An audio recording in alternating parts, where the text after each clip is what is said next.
i Slatina, i Virovitica, i Pitomača. Nadamo se da ćemo uskoro imati osnivačku i Orahovicu. Pa što reći za proteklih 7 godina? Očito da smo nastali u trenutku kad je zemlja počela srljati u kaos i nered, ja bih rekao. Jer ovih proteklih 8 godina vlasti HDZ-a doveli su do toga da praktično ne znamo ni gdje je ni glava ni rep hrvatskom čovjeku, a pogotovo u rubnim dijelovima Hrvatske gdje mi najčešće ističemo naravno Slavoniju i Baranju gdje živimo, ovi naših 5 županija. Oni su pod patronatom jedne tržišne utakmice, ja bih rekao, kreirali su jedan tržišni kaos, jednu tržišnu prijevaru da kapital koji dolaze treba slobodno teći, da se trebaju njime koristiti svi, međutim svjedoci smo da onaj kapital koji dođe u Zagreb, da se tamo dnevno diže 5 do 10 tisuća takozvanih menadžera, ja bih rekao prevaranata koji odlaze u banke, nude projekte, koji najčešće završavaju samo na papirima i završavaju torbama tih istih menadžera. Vlada Republike Hrvatske nema politiku sa Slavoniju i Baranju, zbog toga smo i prije 7 godina i krenuli iz svih stranaka, naravno vođeni ljudima iz HDZ-a koja u tom trenutku bila najjača stranka i koja u tom trenutku obnašala vlast na državnoj razini i oni su sami shvatili da tako više dalje ne ide. Nastaje pokret HDSSB-a, HDSSB za bolji život ljudi u Slavoniji i Baranji. Neću biti defetističan, neću govoriti da smo pali duboko u glib i da ne možemo iz njega izaći. Uvijek postoji način da se pokrene proces ako ga vode pravi ljudi. Ja ću vam to ilustrirati na jednostavnom primjeru Osječko-baranjske županije gdje HDSSB provodi politiku u kontinuitetu proteklih 10-12 godina gdje se jasno znaju mjere koje su Osječko-baranjsku županiju dovele u sredinu jedinica lokalne samouprave u Republici Hrvatskoj, iako znači sa potencijalima financijskima nismo jednako raspolagali kao što su raspolagali oni u Zagrebu, oni u zapadnoj Hrvatskoj ili oni u Istri. Morate znati da do 1998. godine praktično dobar dio Osječko-baranjske županije i Vukovarsko-srijemske županije je bio okupiran, tek nakon 1998. godine praktično počinje život u tim dijelovima. Međutim, i s ono malo sredstava što su imali na Osječko-baranjskoj županiji, provodili smo politiku poticanja, znači obrta, malog i srednjeg gospodarstva, koji donose rezultate. Međutim, kako to najčešće zna biti, ako vlada ne vodi pravu politiku, onda dođete u situaciju da postanete protekle 2 godine najveći proizvođač mlijeka u Republici Hrvatskoj, govorimo o županiji, i da onda imate ove scene što se dešavaju prije mjesec i nešto dana, znači na cestama, da naši mljekari praktično ne mogu više pod ovim uvjetima proizvoditi mlijeko. I da traže uvjete koje imaju isto europski proizvođači, jer gledajte, puno je tu uloženog truda, puno je tu hipoteka dano i za te traktore što gledate na ulicama i na cestama i za te farme, koje nažalost dan danas još uvijek nisu legalizirane i neće moći na osnovu tih farmi konzumirati poticaje Europske unije. Znači mi na jednoj strani potičemo poljoprivrednu proizvodnju, dok s druge strane znači država, ta koja je stožerna, koja bi trebala praktično, koja bi trebala poticati poljoprivredu, a poljoprivreda je osnovna grana iz koje mi možemo polučiti neke dobre rezultate. Nažalost, onda dobijate to da ljudi izlaze na ulicu, sutra će to biti sa ratarima kad trebaju zanoviti svoju proizvodnju ili recimo u ljeto kad trebaju pratiti svoje proizvode. Da smo mi, u kojem slučaju u ovom trenutku, bitan faktor u Republici Hrvatskoj, krenuli prvo u teritorijalnu i financijsku decentralizaciju Republike Hrvatske. I na mjesto Ministarstva regionalnog razvoja obavezno bi se uvela mjera poravnanja, tako da one regije, znači u koje je do sad manje ulagano, da na osnovu te mjere ravnomjernog ulaganja, da dobiju veća sredstva i da se ciljano ulaže u onu proizvodnju koja može podići bruto društveni proizvod na tom području. Kako početi? Najbolje možda bilo od samog početka osnivanja HDSSB-a koji se dogodio još 2005. godine u Osijeku.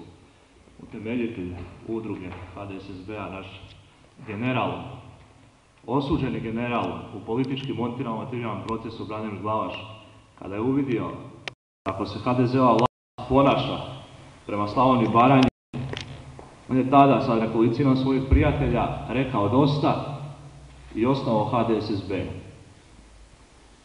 Još te 2005. godine mnogi su govorili, ma to su autonomaši, ta opcija nema prosperitet, ta opcija neće polučiti nikakve rezultate, ugasit će se za mjesec, 2 ili 3.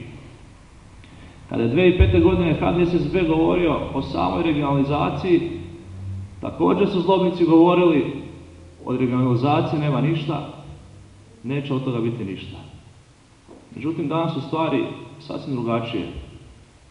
Iz Europske unije nam stižu prijedlozi za samom regionalizacijom na regije, kao što je gospodin Mato Dunković malo prije govorio. I jedino što nas može izvući iz same krize i propasti Slavonije i Baranje je podjela Hrvatske na gospodarske regije. Vi znate da Slavonija i Baranja čini 20% stanovništva, dakle samim time i zaslužuje 20% novčanih sredstava iz državnog proračuna Republike Hrvatske. Mislim da točan podatak koliko dobivamo iz državnog proračuna je negdje oko 8 ili 9%, ako se ne varam, 9% je u pitanju, što je izuzetno malo. Pa zašto mi sa 20% stanovništva ne bi dobivali 20%? Zamislite ogroman postotak, 20% financijskih sredstava da završi Osječko-baranjskoj županiji, Virovitičko-podravskoj, Požeško-slavonskoj, Brodsko-posavskoj i Vukovarsko-srijemskoj. Pa gdje bi nam bio kraj? Gdje je bio kraj vrijednim i marljivim Slavoncima? Gdje je bio kraj svim ljudima koji su se u proteklom stoljeću i prije doseljavali u Slavoniju? Bogom danu obećanu zemlju. Bogom danu obećanu zemlju koju su, nažalost, naši političari u proteklih 20 godina apsolutno uništili i doveli na rub egzistencije. Nitko 90. godina kad je krenio u obranu i stao na brani domovine nije niti mogao ni u ludom snu pomisliti šta će nam se dogoditi. Nitko ko je iskrvario i prošao blatne rovove nije mogao pomisliti da će ga ovo dočekati. Dragi moji prijatelji, HDSSB se razvija. HDSSB u Virovitičko-podravskoj županiji osnovan 2007. godine. Čak tada kad smo osnovani, mnogi su nam okretali leđa. Apsolutno smo imali medijsku blokadu. Danas su stvari apsolutno drugačije. Na bolje se mijenjaju stvari. Dakle, ono što je vrlo značajno, da HDSSB sam u Virovitičko-podravskoj županiji je i na ovim parlamentarnim izborima polučio, ajmo reći, odlične izborne rezultate, iznijeti jednog saborskog zastupnika. Posebno mi je drago što HDSSB pruža priliku i mladim ljudima, pa su zato saborskog zastupnika odabrali mene. Nadam se da ću svojim radom u Saboru pomoći cijeloj Slavoniji i Baranji, na kraju kraja Virovitičko-podravskoj županiji i samom gradu Slatini. Ono što je posebno važno, grad Slatina nije imao saborskog zastupnika još od 1995. godine. Danas ga ima i apsolutno ću svojim radom dati sve za razvoj grada Slatine. Sam grad Slatina sa prigradskim naseljima broji 13.609 stanovnika i osjetna je depopulacija, odnosno odlazak stanovnika sa područja grada Slatine. Zbog čega je to tako? Pa sam Mato Dunković je iznesao podatak da od 2059 nezaposlenih je 30% mladih. Poražavajuće. Ljudi sa završenim fakultetima, srednjim školama nemaju svojih radnih mjesta. Vi danas, ako prošećete Slatinom u 7 sati ujutro, 8, kad bi ljudi trebali ići na posao, kad u Zagrebu ne možete proći 100 metara sa automobilom u roku od 3, 4 ili 5, 10, 15 minuta, vi danas kroz Slatinu slobodno šećete. Ono što me posebno ražalostilo i rastužilo, u samoj predizbornoj kampanji za parlamentarne izbore, kad smo došli u Slatinu sa tamburašima i obilazak grada, tu je predsjednik stranke Šišljagić, on me je pitao, pa dobro, jel tu uopće neko živi? Živjeli su ljudi, povukli su se u svoje kuće, povukli su se u svoje domove, gladni su. Gladni su, nemaju prosperiteta, a boje se izaći na ulicu. Što sama gradska vlast radi na razvoju grada Slatine? Evo, danas je u Saboru bilo izvješće Nacionalnog vijeća za šport, gdje sam ja imao priliku sudjelovati u raspravi, izjavio sam da smo mi u Slatini svi vrhunski sportaši. Zbog čega?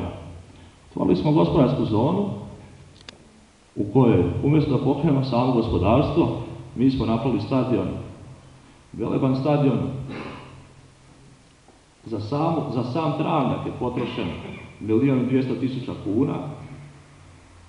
Kad bi pitali možda našeg gradonačelnika, pa zašto si toliko novca potrošio na taj stadion, on bi rekao, pa za razvoj športa.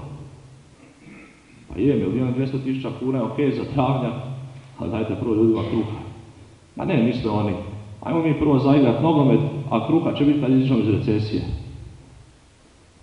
Takvoj politici je vrijeme da dođe kraj. Takvoj politici je davno zvonilo. I večeras mi je drago što ovi ljudi koji će biti izabrani i u predsjedništvo, izvršni odbor, otprilike sačinjavaju sve mlade ljude, fakultetski obrazovane, koji su odlučili ostati u samoj Slatini i pomoći gradu Slatini. Kad malo proučavate stanje na našoj županiji, ne moramo biti posebno informirani da saznamo kakva je situacija sa KIO-om u Orahovici. Ljudi nisu dobili svoje radničko potraživanje. 46 milijuna kuna za koliko je firma prodana, uplaćeno u državni proračun, a radnička potraživanja su bila oko 11 milijuna kuna. Mi smo apelirali da se ta radnička potraživanja isplate, da se država odrekne tih potraživanja, međutim, nikakav konkretan odgovor nismo dobili. Zbog čega? Pa nisam siguran, vjerovatno su oni u predizbornoj kampanji dolazili u šator od KIO i obećavali isplatu radničkih potraživanja, čak se nisu ni pojavili. Evo, vidim kolegu iz Orahovice, kaže da ih čak nisu ni obišli. Kad su ih molili da daju potporu na trgu bana Josipa Jelačića, nitko iz Sabora se nije pojavio, nitko im nije pružio potporu. Koliko to govori o ljudima koji vode ovu državu, koliko to govori o ljudima koji vode ovu županiju, na kraju krajeva ovaj grad. Jedino im trebate da treba izaći na izbore i dati im glas. Onda su im puna usta obećanja, svi će onda biti zaposleni, svi projekti će biti ostvareni, prođu izbori, zasjednu fotelje, ne dogodi se apsolutno ništa. Moram se osvrnuti na situaciju u županiji. Izašao je jedan zanimljiv članak iz gospodarstva gdje kaže da je prijavljeno 17 županijskih projekata ukupno vrijednosti 13.340.000 eura. U organizaciji naravno Vidra, Agencije za regionalni razvoj Virovitičko-podravske županije. Mogu kasnije koga bude zanimalo dati na uvid ovaj izvještaj, ali mogu vam reći o čemu se radi. Niti jedan gospodarski objekt nije u tom zahtjevu spomenut. Radi se o vinskim cestama i biciklističkim stazama. Dakle, opet se vraćamo na sport. Što vam hoće reći? Igrajte nogomet, vozite se biciklima, a za izlazak iz krize ne pitajte. Dragi moji prijatelji, slijedom svega ovog navedenog ne preostaje nam ništa nego godinu dana dobrih priprema i s ovim mladim ljudima izići na lokalne izbore. Na lokalne izbore izići sa ljudima politički neuprljanima, voljnima pomoći svome gradu, voljnima pomoći svojoj županiji. Naravno da ja kao i saborski zastupnik daću i maksimalnu podršku u tome, ali isto tako treba će nam i vaša podrška. Vi ste kroz djelovanje HDSSB-a mogli vidjeti da HDSSB nije nikakva organizacija kriminalna, nego je to udruga građana Slavonije i Baranje koja se brine za razvoj i prosperitet Slavonije i Baranje. Vi ste mogli vidjeti, odnosno svjesni ste da od 5 slavonskih županija, slavonsko-baranjskih županija, jedina koja je uspjela nešto napraviti i podići svoj standard, odnosno dignice i začelja razvijenosti, je Osječko-baranjska županija. Upravo ta županija u kojoj je na vlasti HDSSB toliko napadan da radi kontra, da ako se budu bunili neće dobiti novce iz državnog proračuna. Bunili su se, nisu dobili novce, govorim o Osječko-baranjskoj županiji, nisu dobili novce iz državnog proračuna, ali su iz predpristupnih fondova Europske unije dobili znatna sredstva sa kojima su si podigli sami rejting. Mnogi građani Slavonije i Baranje sa dolaskom Kukuriku koalicije očekivali su da će se situacija preko noći promijeniti. Je, promijenila se, ali nažalost na gore. državnom proračunu znate i sami da milijarda kuna je manje predviđena za poljoprivredu, gotovo niti jedan investicijski projekt nije predviđen za Slavoniju i Baranju. Mi kao saborski zastupnici, kad smo predložili amandmane, svi od reda su bili odbijeni. Ali svi od reda. Da su bar mrvicu poštenja pokazali i odobrili bar jedan amandman za razvoj Slavonije i Baranje, mi bi rekli svaka čast. Ispunili ste jedno od obećanja vašeg plana 21. Sam sadašnji premijer Milanović u predizbornoj kampanji dolazio u Slavoniju i govorio kako je prvo što će napraviti, bit će mu rad na razvoju Slavonije i Baranje. Međutim, od Milanovića ni traga ni glasa, a u proračunu smo vidjeli koliko će napraviti za Slavoniju i Baranju. Dakle, da se ne ponavljam, reći vam ponovo, nešto više od godinu dana je ostalo. U tih godinu dana trebamo se pripremiti, trebamo pokazati nesposobnoj vlasti da smo željni smo življenja i željni smo prosperiteta u Slavoniji i Baranji. Hvala vam lijepo.